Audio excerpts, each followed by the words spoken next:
Great. So we are, like I said, we are wrapping up a series today, and what we're doing over the course of this series, we've been talking about like everybody has potential inside of you, and then I said this as a caveat at the beginning, and we're going to kind of revisit that for a little bit today, but the caveat that I said week one of this series is this.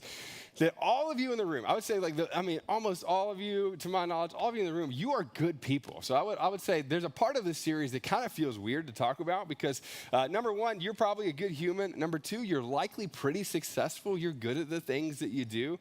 Number three, you're probably pretty likable. You've got friends, like you're doing well. And so when we talk about this, what we've said from day one is this, that you could do what you're doing and continue to do it for the bulk of your life and end up in a pretty good spot. So let me just say, like right out the gate, I know that, you know that, you're a good person. I totally get that. And it's weird to talk about this where we live and how we do things because at the end of the day, again, most of the people you know, not everybody, but most of the people you know are pretty good human beings and they're doing well and they're pretty successful. And what I said in week one, and this is kind of where we started the whole series, I said this, you could get to 85, 90, 95, 100, 110 years old. We'll see how long we all make it. At the end of all of that, and you could do what you're doing and be successful and do well and have lived a good life. And most people around you would do some version of good job. And I told you that week one, the great tragedy of that is you can do all of those things and be slightly off in your life and still not live the kind of life that God has called you to live. In fact, most of us in the room, and me included, most of us are very good at living self-sufficiently. Most of us are very good at living life, pretty well. You're not perfect, but pretty well. And you can do that for a long time, but still get to the end of your life and have done it in your own strength, done it without faith, or done it with a faith that's really like void of the actual faith part. You know what I'm talking about? You could do all of those things and get to the end of your life and still have embraced your limitations and not become who God wants you to be. And so what I said right out the gate in week one is this, that for those of you who are followers of Jesus in the room, I wanted to talk to you specifically about disrupting that thing in us that goes, I'm comfortable enough, I'm good enough. I mean, obviously I want to get better, but I'm good enough, I'm doing well. And I want to disrupt that. And I don't want to disrupt it to where your whole life just falls apart. That's not what I'm talking about. And the end of this sermon isn't going to be sell everything you have and quit your job and move to Africa and just do that, even though some of you probably could and should. There's also a piece of that too, but that's not where this is going to end either. What I want you to do is to look at your life, and this is where we're going to talk about, I'll give you the ending up front, is to look at your life and go, hey, where are the places that I am closed-handed in my life and not open-handed with it, and where am I not actually trusting God? Now, one of the limitations that we're talking about, and I left it to the end on purpose, one of the limitations that we're going to talk about for many of us is you have a lot of potential inside of you. And what many people get good at, and this is the part where you started probably doing this in high school, you got good at it in your 20s, in your 30s, you kind of perfected the art of it. Many people in their 40s have kind of figured it out, and then a lot of people get to their 50s and 60s and then regret that they did that sort of thing. In fact, they start looking back to the early parts of their life and go, I almost wish I would have done parts of it different. Have you ever talked to somebody who was really good at their job, and by the time it was time for them to retire, look back and go, I actually didn't enjoy it, And you look at it and you go like, hey, if you're going to work and you're going to do that, you're going to spend a lot of hours doing that. Did you love it? And was that what you were really called or gifted to do? And you know this. And I'm going to say, you might be good at it, and everybody might applaud you, and there's this nagging thing in the back of your head that goes, this isn't all that there is, right? Some of you do this when it comes to family. Some of you are natural, why don't we just say like extreme planners, but what I mean is warriors. Anybody like that in the room where you're like, you've done everything in your head to prepare for the next thing? The problem is you've done everything, and all of those things that you're planning for and slightly worrying about, you just feel the weight of it constantly. And this shows up in your relationships where you go like, there's a part of you that you get to the end of your life and talk to people that go, I just wish I didn't worry about all of those things all the time. There's a piece of it where it's like you give God pieces of it, but you hold back a lot of pieces of it too. But the one that I want to hit on today is one where it's hard for us to almost deconstruct because we're so good at it by the time that you make it to this room. And the thing that I want to sort of deconstruct is this, that many of you accepted limitations that were never actually limitations for you. At some point along the way, what ended up happening is you made a mistake or a series of mistakes, or you did something that you wish you hadn't have done. And those things that you did began to inform your mind and your heart and your identity around who you were but it's not actually who you are. And maybe it was a comment that somebody said, or maybe it's how you were raised, or maybe it was a friend that sort of felt like they solidified the thing and they came around you and said this. But there's a part of you that felt like you got a first chance or a first shot at something, and then somebody came along or a situation came along, and all of a sudden what you really wanted was a version of a second chance, but you didn't get it. And the reason that you didn't get it wasn't anybody but you. Like, you didn't allow yourself to have a version of a second chance. And some of you, you look at the job that you're in now, and you're in it because you didn't have whatever it was in you to move forward past whatever obstacle was in front of you around what you really felt called or drawn to do. And so you took a gift that you had and became even better at it while simultaneously wishing that you did something else. There's a piece of our lives that can really quickly apply this, where we can go, hey, I've made a mistake or a series of mistakes, and because I made those mistakes, it disqualifies my present and my future for what you might actually feel most drawn to do. And then in faith, it's really fascinating. Like, we apply this to faith too. Like, some of you might even be followers of Jesus, but along the way, your view of who God is was shaped more by the mistakes that you made and your inability to accept his love, grace, and mercy in your life. Like, the idea for you is, like, at some point you made a mistake or series of mistakes, and God views you the way that you view you. And the problem is God doesn't view you the way you view you in that way. In fact, what God wants to do is take you and do something extraordinarily powerful with you. I put in my notes, I said this way: that past mistakes never nullify God's present invitation to follow him. That there is nothing that you could do or have done or will do that will nullify his present, current, and forever invitation for you to follow the person of Jesus. And then I put in my notes, the same way as the past mistakes never nullify God's present invitation to be used by him for what he designed and called you to do. And here's what I tell you, and this is what is frustrating and theologically is really fun to talk about, is this.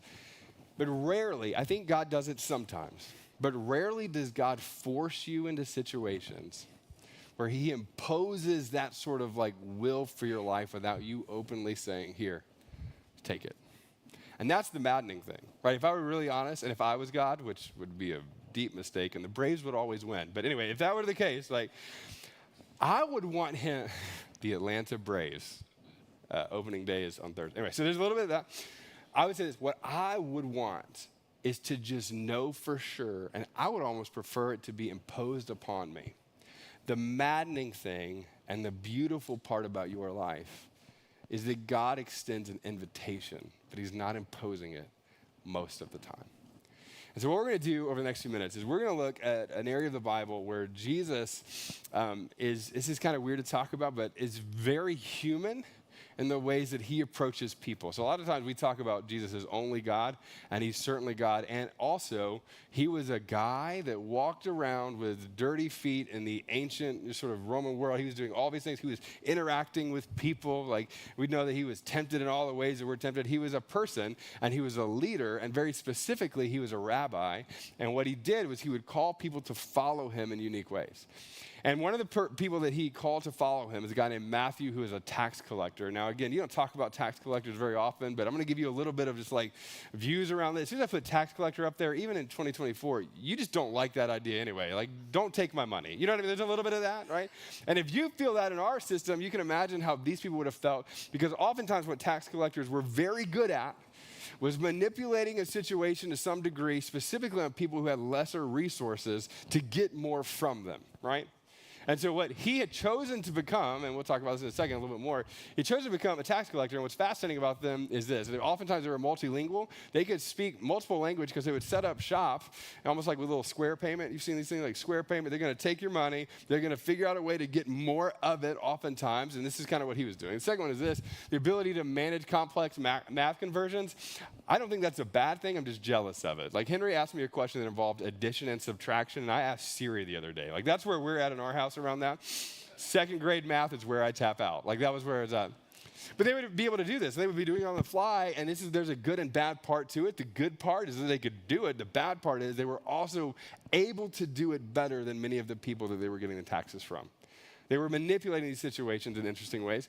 Charismatic, to be able to influence people / manipulate people. Knowledge of the geography and topography of the land because of the ways that they were collecting the taxes. And then I put in my notes, and this sounds really bad, but appropriately manipulative.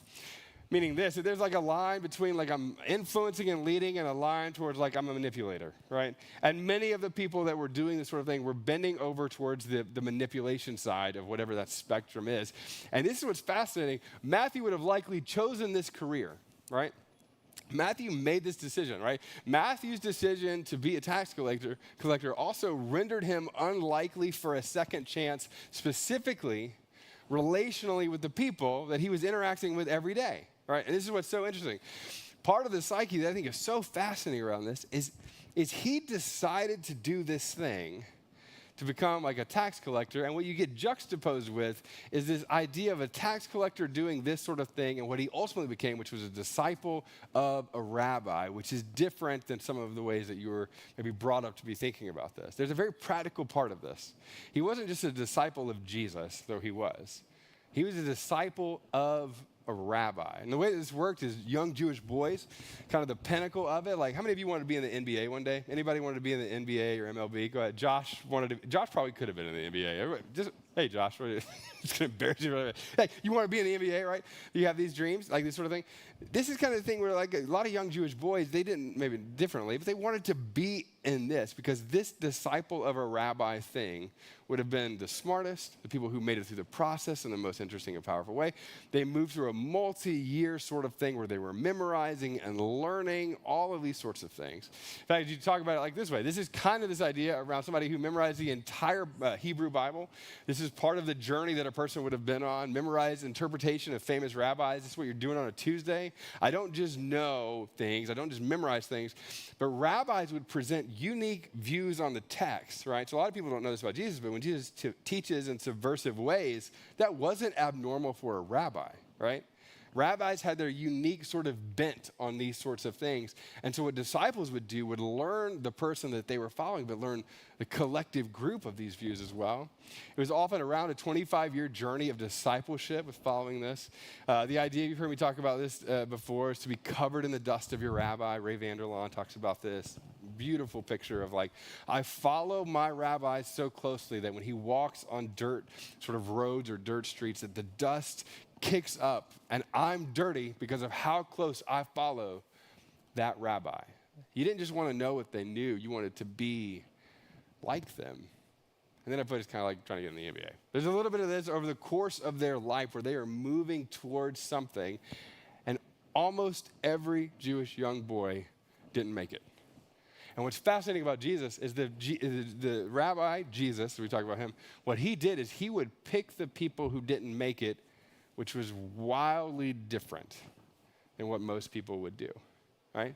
And so what's fascinating about Matthew and where we pick up in the story is Matthew has kind of been on that journey because he would have been a young Jewish boy that would have left that and then chosen where he went. And what he chose to do was a profession that would isolate him, that would put him in a situation where he would manipulate things. He would move in weird strengths in a different direction, and what felt like in a lot of ways the opposite way of what he was to become. All right, so we're going to pick up in Luke chapter 5. Here's what it says. It says, after this, so Jesus had been teaching, he'd been kind of moving, he'd just done some extraordinary things. Jesus went out, sees a tax collector by the name of Levi, who is Matthew, right? Who's Matthew? Sitting at his tax booth. So again, picture this best you can. You got a booth, and everybody had to pay taxes, so you show up to the booth, you swipe your card, you do the Square transaction, whatever that is. You pay your taxes, but again, in that transaction, in that moment, what the guy is typically doing is manipulating it beyond your own knowledge to get more specifically out of people who had lesser means, right? And so Jesus sees him, and then Jesus' response is this. He says, follow me, right? Which again, this is the call that Jesus has early to these early followers of him, the disciples. Like, look, I want you to follow me. And not just like I want you to walk around with me, but the invitation here is this disciple-rabbi relationship. He says, follow me to Levi. So Levi gets up, he left everything, and he followed him, which is a little bit extraordinary in and of itself. I mean, we don't know exactly how this happens, but again, you can imagine you're sitting at a booth getting money from people, and then a rabbi walks by and says, come follow me. And then you're like, all right. And you just leave your booth. And you go and you walk away from it. Now, the imagery here in the original Greek in the text, which is really cool, is it's not that he just left and followed him, but he left a former life and a way of being to follow a very specific and unique rabbi into something that was new and different. Now, it was fascinating about Jesus. This is what Jesus did with most of them. Because he calls them out of a way of living and being, specifically out of thought processes, out of views around their past and what led them to be whoever it is that they were. Put in mind, it said Jesus invites the least likely, the hated, the rejected, the dismissed, and even the unclean person in Jewish society to follow him. Now, I put it in my notes and I said it this way, and this is true on a very practical sense. Matthew didn't deserve it. He didn't qualify for it, and he certainly wasn't ready for it, and Jesus calls him anyway. Which is the weird part about the New Testament, because I told you this throughout the series, is the limitation and the view of your limitations is probably pretty accurate. Like, you're actually pretty good at knowing what you're good at and what you're not good at. And what's fascinating about Jesus is he looks at these people who would have had these things, and he goes, look, I see it just like you do, and come and follow me. And so what Matthew does is he sort of breaks from his past, and he chooses this continual following of Jesus. And this is why this is important, because as you look at the New Testament, you see this like really interesting picture of people who would follow the rabbi Jesus and come into more and more and more understanding, not just about what Jesus taught, but about who Jesus was, which is why about half of the New Testament feels like a sitcom at times. Like, you look at Peter and you're like, you're the dumbest person I've ever seen in my life. Like, at one point, Jesus was like, get behind me, Satan, talking to one of his guys. You know what I mean? Like, there's these moments where they do these wildly crazy things, and these moments where it seems like they're very focused on Jesus, and then moments where it's like they're slightly off and they're not. And what Matthew does is he goes, I'm choosing this continual following of Jesus, the past in view, the future in view. And he goes, I am choosing to lock my eyes on who you are and follow you. And what's interesting for us, and I'll just tell you, this is the vast majority of people that I talk to, is there's some version of your past that can often cause us to experience this thing where we go, I don't know if I'm worthy, capable, or able for the thing that's in the back of my head of what I feel like I should be doing and where I should be going. And the older that you get, the better you get at convincing yourself that both that's true and that where you're headed is a good thing, and truthfully, where you're headed is probably a good thing. And also, is it God's best for you? And for those of you who are followers of Jesus, the real blunt, honest thing is this. Do you actually believe that the God of the universe, that Jesus in human form, who called these disciples who weren't practically worthy and able and capable, do you believe that that God can call out those things that he put in you, can he call those things out of you and actually give you mercy from your past and your insecurity and your pain and the parts that you created for yourself? It's a really interesting question. The question is this, like, who are the true objects of the divine mercy of God? Is it people who can will themselves into behavior modification and become better? Or is it people in the fullness of their brokenness who open themselves and say, I'm going to choose to follow you? And so in verse 29, you get this like weird juxtaposition in the passage where Matthew leaves it all, follows Jesus, and then throws a party, which is kind of fun. I don't know what tax collectors do at a party, but this is what they did. And so he throws this great banquet, and it says he throws it for Jesus at his house, and a large crowd of tax collectors and others were eating with them, which again, this is fascinating. So all of them get together. And you almost get this picture of Matthew who walked away from this old life and this old version of what he was doing, and he gathers all the people that he knows, who were like him before, and they all get together. And then Jesus goes, I'm going to go back to your house. But really what they're doing is they get this picture of the old way that Matthew lived. And Jesus follows him back. And you get all of these people that are around. And Matthew has chosen this new direction, this new fixation on where he's headed, following Jesus, becoming this disciple of a rabbi. And when this happened, the religious elite, which is so funny and fascinating, respond with this, right? It says this, but the Pharisees and the teachers of the law who belonged to their sect complained on Twitter to his disciples, why do you eat and drink with tax collectors and sinners? Which anytime you put and sinners with things, it means the previous thing, they're probably sinners too, right? Like why would Jesus go? And why is he spending time with the tax collectors and sinners? To which if I was Jesus, I'd be like, I didn't just hang with him. He's actually one of mine that are following closely. Look at him. He's got all the dust on the rabbit. Like, there's a little bit of that. Like, he's following Me. And Jesus' response is very specific to this group of people and also casts vision on what Jesus would do throughout eternity. He says this. Jesus answers them. He says, "It is not the healthy who need a doctor, but the sick. I have not come to call the righteous, but the sinners to repentance." And I was brought up to read this in a way where he was going, look, you are righteous, but I'm going to hang out with all the broken people. The problem is this. Jesus also knew that the people that he's talking to were equally broken. There are no righteous. And Jesus would interact with those two groups very differently, but at the same time, he's saying the same thing about both. That whether you check all the boxes and you have it all together and you know everything's right and you're headed on your good life and you're fixated on whatever that thing is, there is an unhealth to that too. The only common denominator of people who he came and will heal are the ones who are like focused on him. And this is what's so fascinating. This is why it like bumps up against like our Western world thinking, is everything in you is sort of designed often and taught to look at a person's past because a person's past will predict their future. We hire this way. I hire this way. Everybody hire. Like, this is what references are for. Right? And if you do references well, you know, I don't call the 3 that they give me. I call the other ones that I find on Facebook. You know what I mean? There's a little bit of that, you know? Like, I'm kidding. But, you know, like there's a piece of this where you recognize, like, why? Because inside of me, their past is a predictor of what this experience is going to be like. That is hardwired into our culture and also true. The past is a predictor of where you're heading unless something disrupts where you're heading, right?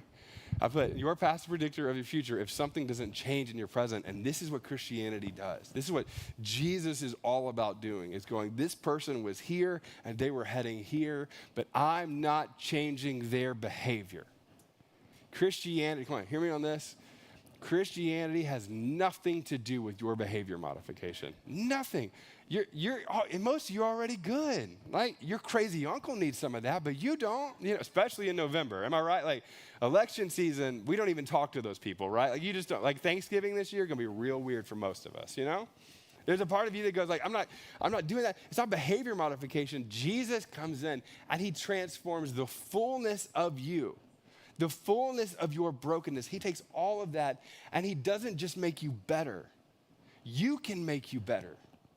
He makes you new and different. This is why a tax collector who manipulated poor people for their money could become a follower of Jesus and establish the local church throughout the fullness of history. This is why Peter, who walked on water and then like, oh, I'm going to take my eyes off it. And then he goes and he gets intimidated by middle school girls and denies Christ and come back around. And Jesus looks at him and goes, I will build the church on you like my rock. And you're like, that's not like I got a little bit better. That's a different human being. And so here's what's so fascinating. This is why this matters so much is most of us don't feel that because you're good. There are places, there are people that I could talk to who maybe do feel that more than most of us, but you don't. Maybe in the silence and you're looking in the mirror at night, maybe you feel it a little bit, but most of us don't. Most of us have just allowed whatever the past things are, the lack of second chances that we've allowed ourselves to make its way into our present and inform where we're going. But we've repackaged it in a way where we feel good enough about it. The problem is, and here's how you know if it's a problem. The problem is it just nags you just enough to not let you go. Like you sit at your job and it nags you just enough. Like there's relationships that you're in and it nags you just enough. The worrisome thing nags you just enough. Some of you are not followers of Jesus, and the reason that you say you're not is intellectual, but the reason that you're really not is at the core of who you are. You go, if a good God could, then a good God should have fixed me. And what's hard is the invitation around that, and I'm so good at this, is intellectualizing something that actually isn't about your knowledge. It's about who and whose you are. And so years ago, I know that I heard this from another pastor. I wish I knew who the pastor was. So you might be able to Google and fact check me in real time. So this is me giving credit to somebody out there who I stole it from, but I don't know who it was. All right?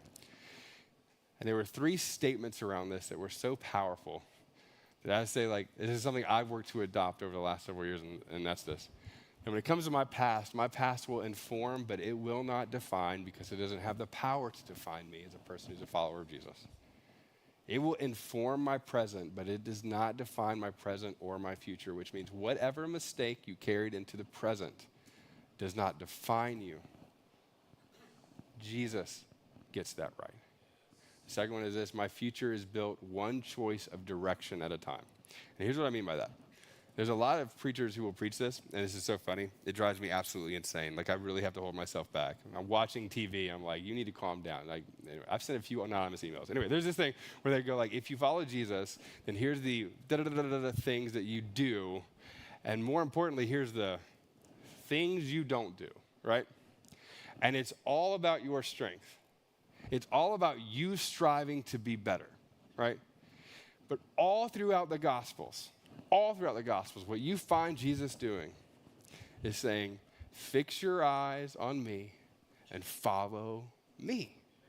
And this is what's so interesting. It's like when you do that thing, when your eyes are fixed on him, then all of a sudden the decision stuff, it starts lining up with where your eyes are fixated. But here's the problem. This is the problem for most people, especially me. I am really good at saying, God, you get like this part, but I'm going to hold this part. Which means in this area, what I've done is I've taken my eyes off Jesus and I've created an idol of safety, security, or something that makes me feel better about whatever that pursuit is. What I'm actually doing is holding on to something that I haven't open-handedly given to him. And you can be a follower of Jesus all your life and have so many of these things that dictate your behavior. Your crazy uncle around politics at Thanksgiving is not just like making bad decisions. They've likely made an idol out of some version of security as it pertains to politics that makes them feel more secure and just done this.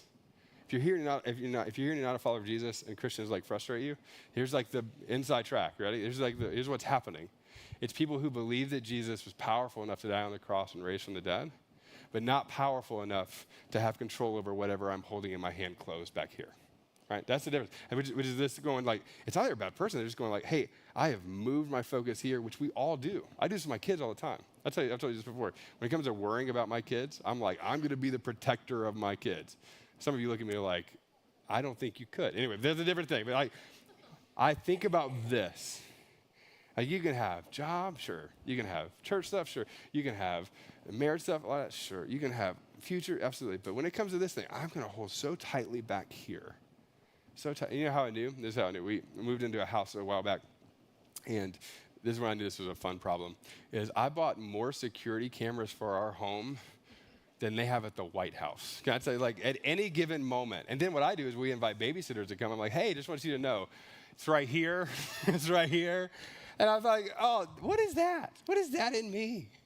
And we vet our babysitters like crazy before they get it. So I just kind of laugh, and I'm like, what is it in me that goes like, I don't trust that you love them more than I do.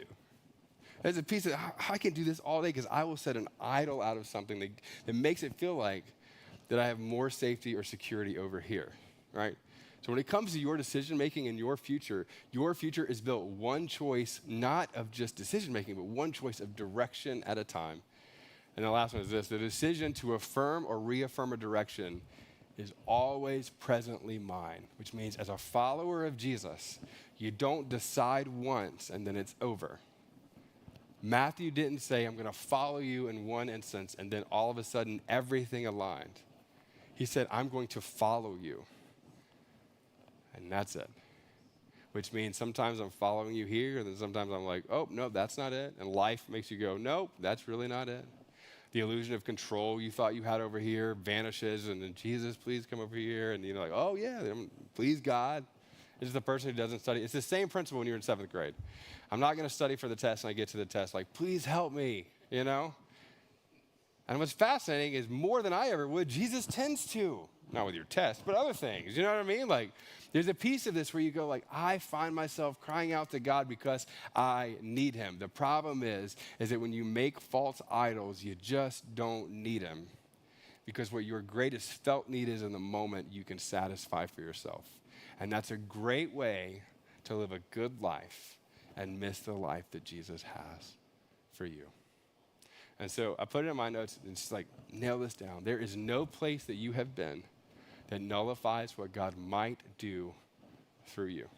So any point in your life where you go like, my past has informed this and I don't know if I can anymore, it's just not true.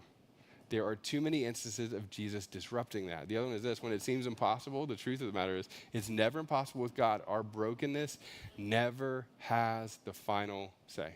It never has, it never will. Your brokenness does not have the final say in the trajectory of your life. So what we're going to do is we're going to wrap up, and we're going to have everybody talk about where they're going to move to Africa and what they're going to sell and how they're going to get it done. What's funny is I actually met a lady this week, actually from Texas, who really did just that, which is amazing. I'm like, no, this is pretty inspiring, you know. I'm going to tell you this. I think for most of us in the room, what I hope is that there's a slight disruption or tension that's created in you to make you go, there's a place or places where I'm doing this, and there are probably places where I've done this. And usually it's both happening at the same time consistently. But if the limitation for you at all exists into what you've done in the past or what you struggle with in the present, what I want you to do is to check whether or not that thing that you are doing or feeling is connected to an idol that you've created over here or actually what Jesus is saying. If it's shame, it's not from Jesus. If there's a piece of you where it's just like, it's impossible, that's not from Jesus, except for the NBA thing. If there's a part of you that goes, you know what, I'm unworthy, that's not from Jesus. If there's a part of you that goes, I don't know how, that's not from Jesus either. If there's a part of you that says, I need to get here, I feel in my heart, like that's where I need to go. God is calling me to that thing. And the things in you bring up all the reasons why in the past that you can't. The truth of that is those things are true about your past and wildly untrue about your future when your eyes are fixed on him. So here's what I'm asking you to do, and this is how we're going to wrap up our time. If you're here and you're not a follower of Jesus, for the next few minutes, I'm going to ask you one simple question to reflect on. And you only have to reflect on it for the time that we give you to think about it, and then I pray, and then you head out and do what you want. But I'll tell you this. If you're not a follower of Jesus, the real question that I have for you is where are you intellectualizing your faith, but it's not about that? Where are you making a great argument for why you don't follow Jesus or Christianity, but that is actually a shroud for something that's 4 or 5 or 10 steps back in you that's connected to your past? That goes, if a good God could and a good God should have fixed me, have fixed our world, or done something different there, and be honest about the why of that.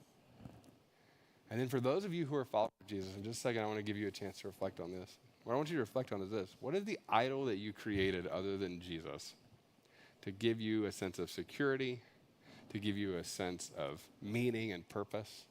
What are those things? And here's how you know. Just like it comes to my kids, what's the thing that you're holding on to tightly that you won't let go and trust him with? What's the thing that causes you to be a little bit preoccupied and distracted throughout the day, but you can never verbalize, and the reason that you can never verbalize it is because you just don't trust him? What is that thing for you? So here's what we're going to do. I'm going to give you just a chance for close your eyes for a second, bow your heads. There's nothing magic about that. This is really like just a moment in your entire week for you to have about a minute or so to like not think about anything but this. So if you're not a follower of Jesus, what's that thing? Like maybe for you it really is just the intellectual thing. Great, but is it actually more? And what is the more if that's the case? And if you're here and you are a follower of Jesus, again, the question for you is what are you holding tightly to that you were never designed to hold at all in that way? And so, Father, we've prayed this throughout the entirety of this series, and what we've asked is that you would disrupt whatever you need to disrupt in us. What you placed in us when it comes to potential and purpose, this like unique and divine design inside of us. God, you did that. God, you made us preoccupied with things when we were 7, 8, 9, 10 years old. And however we've ran from those things at times, God, I pray that you would center us back on what it is that you've made us to do. I places of security that are really just false senses of security. God, I pray you would disrupt those and bring us back to you. And all of the lies that we tell ourselves and embrace around our identity, around not being able to have your mercy or a second chance, I pray that you would overwhelm it with the truth of who you are and the power of your transformation in us. Genuinely make us who you've called us to be and help us to accept that